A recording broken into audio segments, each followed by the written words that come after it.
Saludo, ¿cómo están mis hermanos y amigos de este canal? Les saludo a su hermano y amigo Jonathan Otaño, y en esta ocasión quiero compartir con usted una poderosa enseñanza que sé que va a ser de mucha bendición para cada uno de ustedes, así como lo ha sido para mí.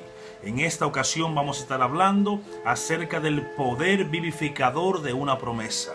El poder vivificador de una promesa, y estaremos basando este estudio en Josué capítulo 14 versículo 6 en adelante. Estaremos hablando de un personaje excepcional, un personaje que particularmente a mí me llena de mucha fe, de mucha emoción, porque mostró tener, aparte de tener fe en Dios, mostró creer a la palabra que Dios había depositado en él. Así que quiero que me acompañes, quiero que te suscribas a este canal, quiero que le des a la campanita para que cada vez que subamos un video, un estudio, una palabra, una reflexión a este canal, pues seas el primero en enterarte. Así que comenta, comparte con tus amigos y allegados este canal y este mensaje para que así podamos crecer en este canal. Así que recuerde, estaremos hablando en esta noche acerca del poder vivificador de una promesa, basado en Josué capítulo 14 versículo 6 en adelante. Así que acompáñenme.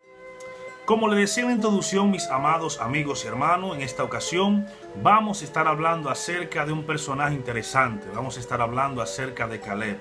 Vamos a estar hablando de todo lo que hizo este hombre, todo lo que Dios hizo a través de él, y cómo una promesa que Dios había depositado en él había vivificado, rejuvenecido y tener en pie a este hombre a pesar de la edad que tenía en el momento que conquistó la promesa que Dios le había dado. Vamos a hablar acerca de Caleb. Y quiero que leamos la Biblia en Josué capítulo 14, algunos versos para que sean base del estudio de la palabra que tendremos en esta hora. Estaremos leyendo la palabra en el nombre de Jesús. Y dice así: los hijos de Israel vinieron a Josué en Gilgal, y Caleb, hijo de Jefoné ceneseo, le dijo: tú sabes lo que Jehová dijo a Moisés, varón de Dios, en Cades Barnea, tocante a mí y tocante a ti. Yo era de edad de 40 años, cuando Moisés, siervo de Jehová, me envió de Cades Barnea a reconocer la tierra. Y yo le traje noticias como lo sentí en mi corazón. Y mis hermanos, los que habían subido conmigo, hicieron desfallecer el corazón del pueblo, pero yo cumplí siguiendo a Jehová mi Dios. Entonces Moisés juró diciendo: ciertamente la tierra que pisaren tus pies será para ti y para tus hijos en herencia perpetua, por cuanto cumpliste siguiendo a Jehová mi Dios. Ahora bien, Jehová me ha hecho vivir, como dijo en aquella ocasión, estos 45 años, desde el tiempo que Jehová habló estas palabras a Moisés hasta el día de hoy, cuando Israel andaba por el desierto. Ahora, he aquí, hoy soy de edad de 85 años y todavía estoy tan fuerte como el día que Dios me hizo la promesa. Estas fueron las palabras que Caleb le dijo a Josué cuando los hijos de Israel se acercaron a él en Gilgal. Para hablar de Caleb tenemos que hablar de Josué en primer lugar. Josué es un personaje interesante en la Biblia. Josué fue siervo de Moisés todo el tiempo que Dios llamó a Moisés para que sea el ente que entraría el pueblo de Israel a la tierra prometida que Dios le había prometido a su siervo Abraham, Isaac y Jacob. Moisés, dice el libro de los Hebreos, que fue fiel en toda la casa de Israel. En otras palabras, Moisés cumplió fielmente el llamado, la asignación que Dios le había dado. Pero Moisés, como hombre mortal, tenía que morir. Y Moisés murió de 120 años, como dicen las escrituras. Luego de esto, Dios le habla a Josué, hijo de Nun. Josué, que era siervo de Moisés, pasó a tomar el lugar de su señor. Dios le habla en Josué capítulo 1. Podemos encontrar el llamamiento, la asignación que entonces Dios le había dado a Josué. Le dijo: mi siervo Moisés ha muerto. Por lo tanto, levántate tú ahora, porque tú vas a introducir a la tierra prometida a este pueblo y harás que se cumpla la palabra que ya yo le había dado a mi siervo Moisés. Recordamos aquel episodio cuando Dios le dijo a Moisés que le hablase a la piedra y que santificara al pueblo delante de Dios. Pero Moisés entró en ira por causa del pueblo y en vez de hablarle a la piedra, a la peña, dice la Biblia que Moisés golpeó y golpeó 2 veces a la piedra. La piedra representaba a Cristo. La piedra de donde fluía el agua representaba a Cristo. Y los 2 golpes que Moisés le había dado a la piedra, simbolizaban el sacrificio de Cristo. Cristo moriría una vez por los pecados, según el libro de los Hebreos. Pero al golpearla 2 veces daba a entender que Cristo moriría 2 veces, lo cual no podía ser y nunca pasó. Por esta desobediencia Dios le dijo a Moisés: mira, no vas a entrar a la tierra prometida, porque no me santificaste delante del pueblo. Si observamos y leemos detenidamente la palabra, vemos que Moisés le dice al pueblo: acérquense a mí, pueblo rebelde, que Aarón y yo le haremos fluir o brotar agua de la peña. Primero, no cumplió el mandamiento de Dios. Segundo, se atribuyó la gloria de Dios, porque Dios le dijo: santifícame delante del pueblo. Pero Moisés dijo: Aarón y yo vamos a hacerle brotar agua de la peña. Por lo cual Dios se molestó con Moisés y juró por su nombre que Moisés no entraría a la tierra prometida. Por ese entonces Moisés, con lágrimas y con lloro, le dijo al Señor que le diera otra oportunidad, pero Dios le decía: ya hemos hablado de ese tema y no vas a entrar a la tierra prometida. Por lo tanto Aarón como Moisés murieron en el camino, en el desierto, y no pudieron ver la promesa de la tierra prometida. Pero ¿qué pasa? Dios le dio un vislumbre, le dijo: súbete a la montaña para que puedas ver la promesa de lejos. Dios fue muy bueno, muy amoroso al permitir que Moisés por lo menos viera la tierra prometida y se sintiera satisfecho de todo el trabajo que durante 40 años había hecho guiando y defendiendo al pueblo de Israel, porque varias veces Dios quiso destruir este pueblo por su desobediencia. De hecho, cabe destacar que las únicas personas que entraron de los que salieron de Egipto a la tierra prometida fueron Josué y Caleb. Toda persona de 20 años hacia arriba murió en el desierto. ¿Pero por qué sucedió esto que le acabo de decir? Porque cuando los 12 espías, incluyendo a Josué y a Caleb, encomendado en el capítulo 13 de Números por Moisés, Dios le había dicho a Moisés: ya ustedes están para entrar a la tierra prometida. Escoge 12 príncipes, uno de cada tribu, entre ellos está Caleb y Josué. Vayan, recorran la tierra para que puedan dar un informe al pueblo de la tierra que iban a obtener una vez entraran a la tierra prometida. Dice la Biblia que los 12 vinieron, dieron informe a Moisés de la tierra. Los 10 príncipes, que la Biblia no se molesta en decir los nombres, dicen: es cierto que la tierra que Dios nos ha prometido es una tierra que fluye leche y miel. Ciertamente es la fruta, lo vegetal, los árboles, es una tierra preciosa. Pero al parecer a Dios se le pasó un detalle, y es que ahí también viven los gigantes, hijos de Anac, o sea, descendientes de un gigante Anac, que cuando estábamos frente a ellos parecíamos como langosta, y así no veían ellos a nosotros. En otras palabras, estos 10 espías hicieron desfallecer el corazón del pueblo. El pueblo entonces empezó a criticar a Dios: ¿por qué nos sacaste de la tierra de Egipto? ¿Por qué nos sacaste de Egipto para hacernos morir en el desierto? Mejor sería volver a Egipto, comer cebolla, comer vinagre, ser maltratado por los egipcios. Pensaron en su corazón y en su mente, prefirieron volver a Egipto que cumplir a la promesa que Dios le había dicho. Por esta causa y por esta desobediencia, entonces Dios se irritó y se molestó con este pueblo y juró por su nombre, diciendo: como ustedes dijeron que yo los saqué de Egipto para morir en el desierto, ciertamente como que la tierra llena, ciertamente como que mi gloria llena la tierra, no entrarán ninguno de los hombres y mujeres de 20 años hacia arriba, exceptuando a Josué y a Caleb. ¿Por qué a Josué y a Caleb? Paso a explicar. De los 12 espías, 10 dieron malos informes de la tierra que Dios le había prometido. Sin embargo, Caleb y Josué dieron un informe excelente de la tierra prometida, que le voy a explicar a continuación.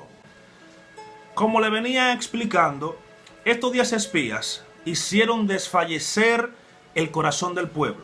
Sin embargo, en medio de esa escatumbe, en medio de esa incertidumbre, en medio de esa desesperación que tenía el pueblo, porque estos 10 espías habían dicho, bueno, es que hay gigantes, ¿cómo podremos pelear con los gigantes? ¿Cómo podremos enfrentar a esas personas que cuando estamos delante de ellos nos vemos como langosta, pero ellos también nos ven a nosotros como insignificantes? En otras palabras, ellos dijeron, a Dios se le pasó este detalle y pasaron por alto este dato. Pero en eso Caleb se interpone y dice, ciertamente hay gigantes en la tierra que Dios nos ha prometido, pero nosotros nos lo vamos a comer como pan porque ya Dios nos ha entregado la tierra y el favor no está con ellos, el favor está con nosotros. El pueblo había olvidado que había un pacto, que había una promesa que Dios ya había hecho a Israel, había hecho a Jacob, a Abraham, a Isaac y a Moisés, y que ya la tierra era de ellos. Ya la tierra le pertenecía a ellos. Simplemente tenían que ir a poseerla, pero no, empezaron a quejarse de Dios, empezaron a decir que Dios quería o que Dios quiso sacarlo de Egipto para hacerlo morir en el desierto. ¿Cuántas veces se quejaron el pueblo de Israel de Dios en el desierto? La Biblia dice que 10 veces habían irritado el corazón de Dios. Por lo tanto, Dios juró por su nombre y como que la tierra está llena de la gloria de Él, de 20 años hacia arriba, ninguno iban a entrar a la tierra prometida, incluyendo a Aarón, incluyendo a María, incluyendo a Moisés, lastimosamente, excepto Caleb y Josué. ¿Por qué?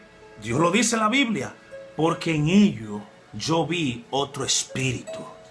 ¿A qué se refiere Dios cuando dice que en Caleb y Josué encontró otro espíritu? Habla de actitud, habla de carácter, habla de dos jóvenes, porque tenían apenas 40 años, estaban en la flor de su juventud, 40 años, era una persona joven en esa ocasión, pero creyeron a la promesa de Dios, creyeron a la palabra de Dios, y no solamente creyeron a la palabra de Dios, mis amigos y hermanos, sino que defendieron el honor de Dios. Esto es muy importante en nuestras vidas, defender el honor de Dios. En un mundo que estamos viviendo que está lleno de caos, de crítica, donde a lo bueno se le llama malo y a lo malo se le llama bueno, es bueno que nos levantemos y se levante una generación de jóvenes, de hombres y mujeres que aprendan a defender el honor de Dios ante tantas críticas que hay en esta ocasión, en este tiempo, en este sistema que nos ha tocado vivir. En una ocasión Dios le dijo a Elí, yo honro a los que me honran. Si nosotros honramos a Dios creyendo su palabra y creyendo su promesa, también Dios nos va a honrar a cada uno de nosotros. El hecho es que Dios prometió que solamente Caleb y Josué entrarían a la tierra prometida que ya le había dado Dios por heredad. ¿Qué pasa? Pasaron los años, Josué se levanta, Moisés muere, 40 días de luto, 40 días de dolor, que era la costumbre en ese tiempo de llorar a sus muertos, pero Dios le dice a Josué, levántate, porque tú le darás por heredad, por posesión a este pueblo, la tierra que juré darle a Abraham, a Isaac y a Jacob. Vemos en el capítulo 1 que Dios le dice 2 veces, en el versículo 6-7 y en el versículo 9, solamente te voy a pedir que te esfuerces y que seas valiente. Pero qué interesante, y quiero que me escuchen bien en este punto. Qué interesante que Dios le dice a Josué, deseos que seas valiente y que seas fuerte, pero no para pelear, sino para poner por obra mis palabras. Fíjese y cabe destacar esto porque es poderoso. Dios le dice a Josué que sea valiente, no para pelear, porque ya Dios sabía que Josué era un hombre de guerra y valiente, sino para poner por obra su palabra, porque lo más difícil para un hombre es cumplir los mandamientos de Dios. Y para cumplir y poner por obra los mandamientos de Dios hay que ser valiente, hay que ser audaz, hay que ser una persona determinada. Pero como hemos aprendido, Josué y Caleb tenían otro espíritu, un espíritu afable, un espíritu obediente, un espíritu que creía, obedecía y defendía la palabra y el honor de Dios. En el capítulo 2, Josué empieza a tener guerras, empieza a repartir las tierras por tribus, empezó a repartir a cada tribu su tierra. Y en todo esto, en el capítulo 14, entonces entramos al texto bíblico donde acabamos de leer. Los hijos de Israel vinieron a Josué en Gilgal, y Gilgal es importante en la historia de Israel, porque en Gilgal todo el pueblo se volvió a circuncidar, fue renovado el pacto que Dios había hecho con Abraham de que todo hijo de Israel tenía que estar circuncidado, porque esto simbolizaba que el favor de Dios estaba con este pueblo. ¿Ustedes recuerdan la historia de David y el gigante Goliat? Yo siempre he dicho, y esto es un dato personal, pero creo que estoy convencido de que es así, de que la pelea entre David y el gigante Goliat fue una pelea que David ganó con el argumento y no con la piedra. Y paso a explicar. Cuando David se pone en frente de batalla, el gigante Goliat lo ve y se burla de él. ¿Por qué me mandan a un muchacho y con un palo? ¿Acaso yo soy un perro? ¿Es que acaso no hay guerreros? ¿Dónde está el rey de Israel? Pero David, el rey David, identificó algo que ni el rey Saúl, que nadie pudo identificar. Y David dijo las siguientes palabras: ¿quién es este incircunciso que ha desafiado los escuadrones del pueblo de Dios? Cuando David dice, ¿quién es este incircunciso?, tenemos que recordar, por eso paso a explicar este tema, de que toda persona que estaba circuncidada en el pueblo de Dios, en este caso en el pueblo de Israel, estaba bajo pacto y promesa de Dios. Cuando David dice que el gigante está incircuncidado, que no es circuncidado, lo que está diciendo es, este gigante puede ser grande, este gigante puede ser poderoso, este gigante puede tener experiencia de guerra más que yo, pero hay un dato importante y hay algo que este gigante no tiene, que tengo yo y que tiene todo mi pueblo, y es que este gigante no está circuncidado. Por lo tanto, el favor de Dios no está con este gigante. Fue lo mismo que identificó Caleb y Josué. Es verdad que hay gigantes, es verdad que están ahí los descendientes de Anac, que eran gigantes, pero el favor de Dios no está con ellos, está con nosotros, porque nosotros somos hijos de pacto, porque el hecho de estar circuncidados físicamente, nuestros miembros, entramos dentro del pacto de Dios. Por lo tanto, Dios prometió que la guerra no es de nosotros, sino que la guerra es de Él. David pudo identificar esta debilidad en el gigante. Por eso yo digo que la guerra entre David y Goliat fue una guerra de argumento y de reconocer de qué lado está el favor de Dios. El favor de Dios estaba del lado de David. ¿Por qué? Porque David estaba circuncidado. Por lo tanto, el pacto de Dios reposaba sobre él, lo cual indicaba también que la guerra ya estaba ganada desde antes de pelear. Es importante saber esto, que aquellos que estamos dentro del pacto tenemos ya la batalla ganada. Jesucristo dijo en una ocasión, este es mi pacto que yo hago con vosotros. Nosotros estamos dentro del pacto de Dios. Pero vamos a centrarnos en Caleb. Caleb ve que Josué está repartiendo los territorios, pero Caleb se acuerda de la promesa que Dios le había hecho a él hacía 45 años antes. Eso es poderoso, mis hermanos. Porque Caleb dice, entonces Moisés juró diciendo, ciertamente la tierra que pisarán vuestro pie será para ti, para tus hijos y para tu descendencia. Entonces Caleb le dice a Josué, tú escuchaste, tú estabas ahí cuando Dios habló a Moisés para esto. Entonces yo vengo donde ti, ¿por qué? Porque ahora mismo tú eres el líder. Porque yo camino bajo autoridad. Yo no puedo rebelarme por encima de ti porque ahora mismo Dios te ha escogido. Y aunque tengo la promesa, reconozco autoridad. Entonces, tú escuchaste lo que Dios dijo tocante a mí. Mira, en esa ocasión yo tenía 40 años, han pasado 45 años, pero las fuerzas que yo tenía en aquel entonces las sigo teniendo ahora. Por eso el tema, el poder vivificador de una promesa. Mire, mis hermanos y amigos que me escuchen en este canal, cuando Dios te da una promesa, cuando Dios te da una palabra, tú no te mueres sin ver el cumplimiento de esa palabra. Dios le había dado una palabra a Caleb hacían 45 años. Y este hombre guardó esa palabra en su corazón. Este hombre estaba preñado de esta promesa. Y este hombre no permitió que esa promesa, que esa palabra muriera en él. Esa palabra le dio vida a Caleb por 45 años. Porque cuando tú tienes la promesa y la palabra de Dios en tu vida, esa palabra no te deja morir. Esa palabra te vivifica. Esta palabra te da esperanza.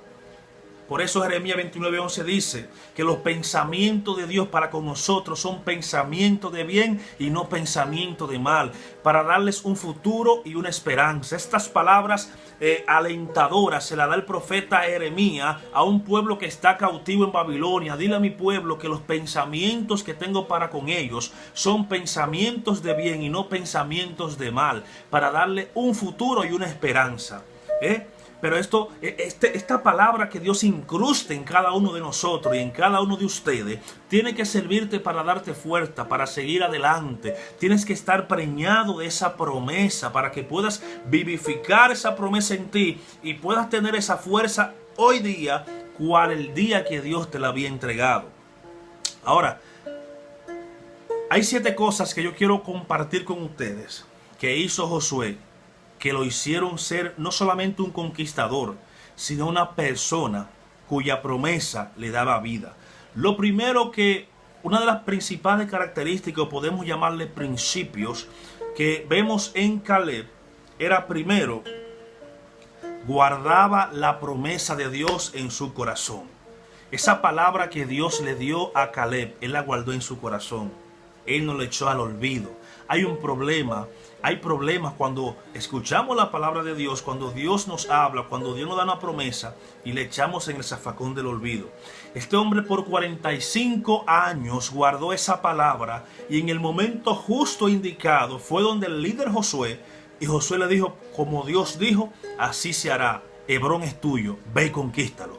Y para siempre y perpetuamente Hebrón fue la casa de Caleb, de sus hijos y de su descendencia. ¿Por qué? Porque este hombre guardó esa promesa, guardó esa palabra en lo más profundo de su corazón. Mi amado amigo y mi amado hermano, cuando Dios te da una palabra, guárdala en tu corazón. No será hoy, no será mañana, pero como le dijo a Abacú, escríbela en la tabla porque mi palabra se cumplirá. Mi palabra, le dijo también al profeta Isaías, no volverá a mí vacía, sino que hará todo aquello para lo cual fue enviada. Caleb guardó esa palabra, guarda esa promesa que Dios te ha dado.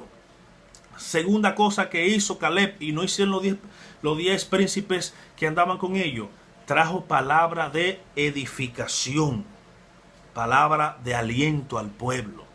No estamos en el tiempo de solamente ver las cosas malas, mis amigos y hermanos. Estamos en un tiempo donde hay tanta maldad que se está cumpliendo Isaías capítulo 61 que dice, levántate y resplandece porque ha nacido tu luz y la gloria del Eterno ha nacido sobre ti. Porque aquí tinieblas cubrirán la tierra y pestilencia a las naciones, mas sobre ti amanecerá Dios y sobre ti será vista su gloria.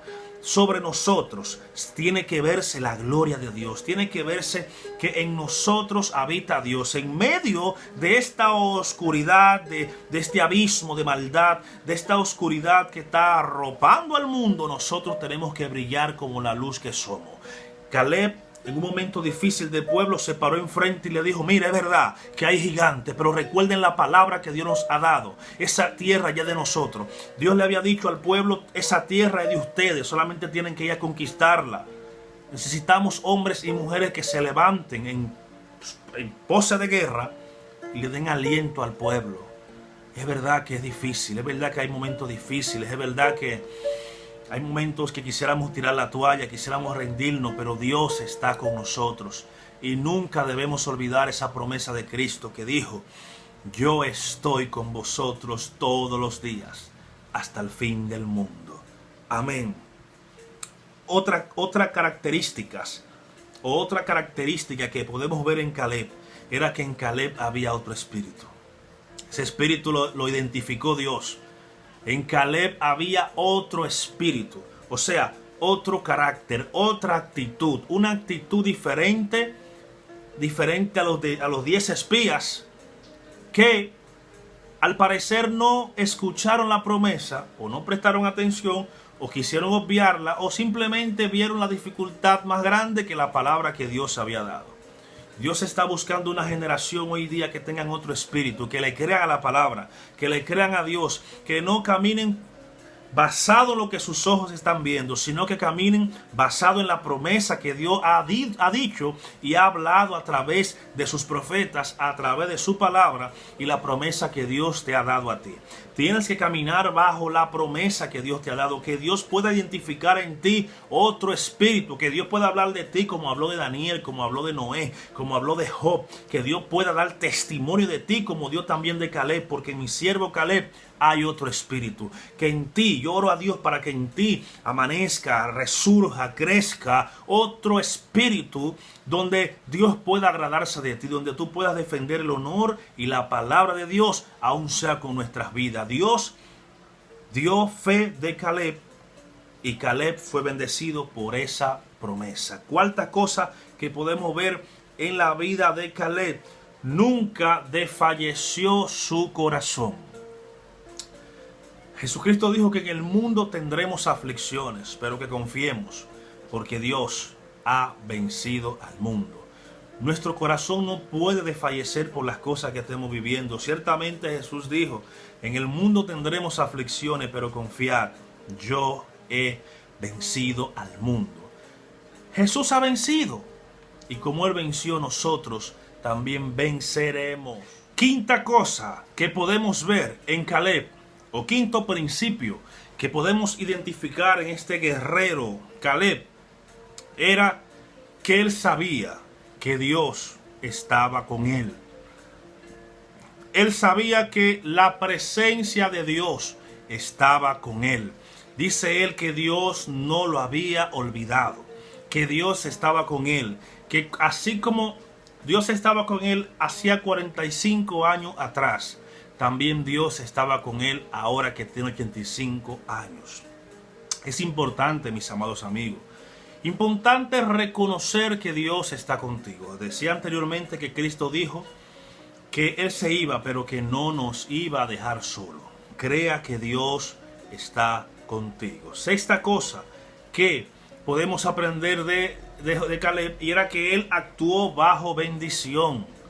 La bendición de Moisés, la bendición de Dios estaba con él. Nosotros ya hemos sido bendecidos por Dios, hemos sido santificados, hemos sido apartados para Dios. Así que siempre que caminemos, siempre que nos movamos, tenemos que saber que caminamos bajo la voluntad y la bendición de Dios. Y por último, séptima cosa que podemos ver en Caleb, y creo mis hermanos que es importante. Creo, mis hermanos, que es algo importante y que hay que ponerle caso. Caleb actuó bajo autoridad. Yo decía al principio que a pesar de que Dios había llamado a Caleb también junto con Josué, y a pesar de que Dios le había dado la promesa de que le había dado la tierra por tener otro espíritu, mira cómo, con qué humildad Caleb se acercó a Josué y le dijo en Gilgal: tú escuchaste lo que Dios dijo acerca de mí, de ti, en Cades Barneas, de cómo por yo ser fiel y no hacer desfallecer el espíritu del pueblo, me prometió que me iba a dar esa tierra. Tú estabas ahí, entonces yo vengo donde ti para que así como tú has repartido las demás tribus la tierra, tú también hagas cumplir la promesa de Dios en mi vida. O sea, estamos hablando de un hombre que Dios da testimonio de él, pero que por el hecho de que Dios dé testimonio y que la palabra de Dios esté en él y de que él también fue llamado, ¿sabe qué secreto vemos en Caleb? Reconoció autoridad. Sí, yo tengo la promesa, pero Caleb es el líder. Josué es el líder. O sea, yo Caleb tengo la promesa, pero Josué es el líder. Yo debo estar por debajo del liderazgo. Mire, hermano, todo aquel que no se someta, tampoco le será sometido nada. Recuerda una vez en la Biblia a un centurión que llegó donde Jesús y quería que Jesús sanara a su siervo. Jesús le dijo: vamos para tu casa para sanarlo. El centurión dijo: no es necesario que tú vayas a mi casa. Simplemente di la palabra y mi siervo sanará. Yo mismo soy un hombre de autoridad. Yo estoy bajo autoridad, pero también por debajo de mí hay personas. Yo digo ve y van. Yo digo vengo y vienen. Jesús identificó en este hombre autoridad, pero también identificó humildad. Este hombre, por el hecho de ser centurión, o sea, un hombre que estaba por encima de cientos de soldados, vino a Jesús humillado y reconoció que aunque él tiene autoridad sobre muchas personas, en Jesús había otra autoridad superior a la cual él tenía que someterse para poder recibir su milagro. No así como los hijos de Sebas, que quisieron utilizar una autoridad prestada. Yo te echo fuera en el nombre del Jesús que predica Pablo. Eso es tomar una autoridad prestada y utilizarla como es tuya. No, la autoridad es delegada por Dios a ciertas personas. Los demonios dijeron: a Jesús conozco y sé quién es Pablo, pero ustedes quiénes son. En otras palabras, aquellos que no se someten a Dios, jamás Dios permitirá que los espíritus se les sometan a ellos. Tú quieres que los espíritus se sometan a ti, tienes que aprender a someterte a Dios, a someterte al liderazgo de la iglesia, a someterte a tus líderes, porque tú no puedes andarle 20 aunque tengas un llamado, aunque seas profeta, aunque seas evangelista, aunque seas adoradora. Tienes a Dios, tienes pastor y tienes líderes a los cuales tienes que someterse. ¿Para qué? Para que entonces los espíritus puedan someterse a ti. Caleb reconoció la autoridad de Josué, se sometió a Josué y fue bendecido. Qué bueno y qué bonito es someterse a Dios y a los líderes para que entonces la promesa de Dios puedan cumplirse en nuestras vidas. Así que mis amados y amigos, yo estoy más que contento de poder compartir con ustedes estos estudios, estas reflexiones y estos tips bíblicos que nos van a bendecir. En esta ocasión hablamos de Caleb, 7 principios que vemos en él y cómo la palabra de Dios incrustada en el corazón de Caleb pudo hacer que este hombre a los 85 años su fuerza no desfallezca. Así que Dios te bendiga, Dios te guarde. Nos vamos a ver en una próxima. En este video comparte, suscríbete y comenta, sugiere, comparte conmigo la palabra, cualquier comentario. Estamos aquí para crecer en Dios. En el nombre poderoso de Jesús, su Hijo amado. Así que Dios te bendiga, Dios te guarde y hasta una próxima.